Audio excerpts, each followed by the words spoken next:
Hi, I'm Sophie Johnson and I'm one of the reviewers for Travello.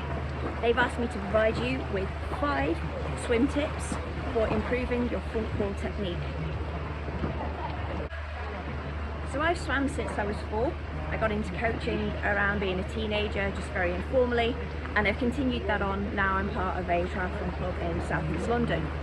And a lot of these swim tips are going to be things that I have seen people do, and it's very common mistakes people make and how you might go about changing those things in your swim stroke.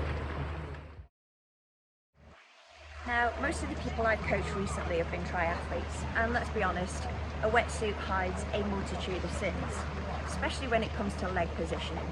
And if you're a strong cyclist or a strong runner, you're going to have particularly muscular and sinky legs, but that isn't a reason to excuse those legs hitting the floor in the pool. Now, a lot of people will look towards their head position being the problem. And the reason that is because if you think about your body as a seesaw, you pivot point in the center, if you lift your head up, you push the rest of your body down in the water. But sometimes we've seen people with a very good head position and their legs are still coming low in the body, in the water, and their body coming higher. And what I've often found with those people is that their hand position and entry into the water is too high, and so they're using the first part of the stroke to push the water down. So tip number 1 is actually hand entry into the water being slightly lower than you might currently have. So if you imagine the water level being along the front of my body, a lot of people enter very high, almost in line with the top of the water. And what happens there is that first part of the pull of the stroke is pushing down against the water towards the bottom of the pool. And what that effectively does is push your upper body higher and your legs lower. And so you get that dragging leg syndrome again. So what I ask people to do, instead of entering straight into the water, I ask them to put a hand entry slightly lower into the water and initiate that catch straight from that position. So instead of entering up here, you can see where this hand is, they enter a bit lower. So that stops that whole percentage from 90 degrees there to here, just being a push down and pushing their body lower into the water. So at hand entry, lower, as if you are, my tip here is stabbing a fish. Stabbing a fish that is just slightly ahead of you and slightly lower in the pool. Mean that you aim lower instead of much higher in the water, creating a push down against the water and sinking your legs. Okay, so tip number 2. I see a lot of people, either pool swimmers or triathletes, when they're learning to improve their front crawl stroke. Their bodies are wiggling, they're struggling to hold a straight line, and that's especially troublesome if you're going to swim open water, because it makes sighting and staying on course very, very difficult. Not as big as a problem in the pool where you've got the lane ropes to guide you and the lines underneath the water. Now, most people will just think it's maybe an issue of where they're looking and they're kind of closing their eyes and heads moving around in the water, but more often than not I see wiggly bodies arising from arms crossing over the centre line.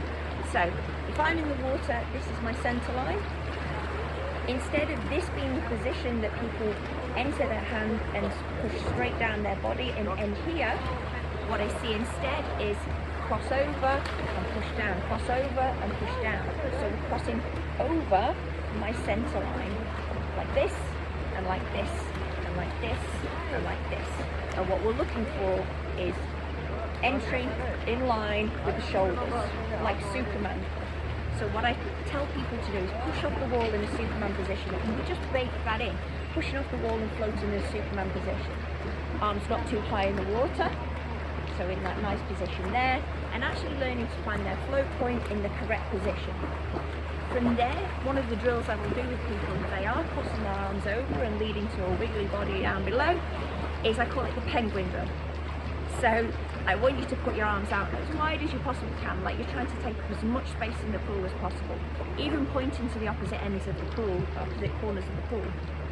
So arms as wide as you can put them and try and do a stroke. Now this is a drill, And drills will overemphasize the thing you are trying to program out, so they will feel stupid, and this isn't going to be the natural form that you aim for, but what you're teaching your body is the awareness in the water and the feel in the water of what having wider hands is. And what I find is, once I've told people to do this drill a few times and then swim normally back and again swim normally back, what started crossing over here eventually it becomes this. And on rare occasion, when I ask people to swim as wide as they possibly can, it actually results immediately in perfect swim form and the perfect distance apart straight away. So this and this is what feels ridiculously wide to them, but is actually what they should be aiming for. A lot of swimming and technique is about feeling it rather than actually seeing it and knowing it. You have to feel it in the water.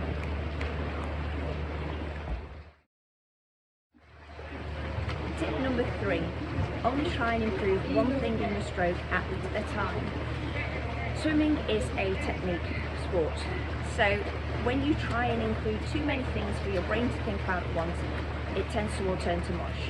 So when you're trying to incorporate something new into your stroke or change your stroke, only focus on one thing at a time. Might it be hand entry, your catch, your arm position, your body position, head position, your kick, your rotation.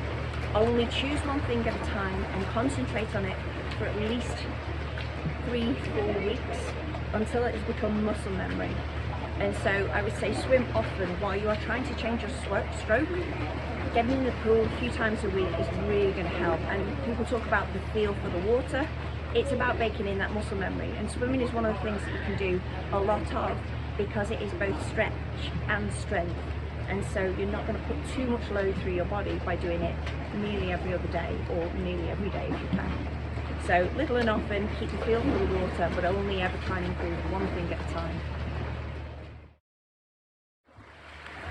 And tip number 4,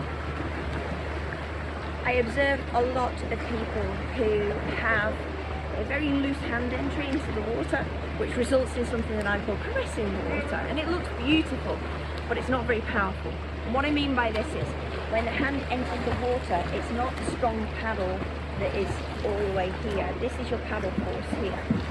What I see instead of a nice hand entry and a pull is a gentle caress, and the wrist will be loose and it'll wave about in the water, and what ends up is a little caress of the water in, a caress and down. And all you're doing is you're losing this part of the stroke. So I want to see in, straight into the catch. So again, one of the things that I do here is I stab a fish and pull it down. So look at where that fish is in front of you, stab, pull. And I don't want to see any loose wrists caressing. You want to keep tension through this. This is like your oar. If you're a rower, this would be the paddle part of your oar. So you want to concentrate on keeping this a nice flat surface to pull through the water. No dropping the heel of your hand at all. Definitely no caressing or stroking with the water. So it's straight in, pull down, and keeping this nice and straight.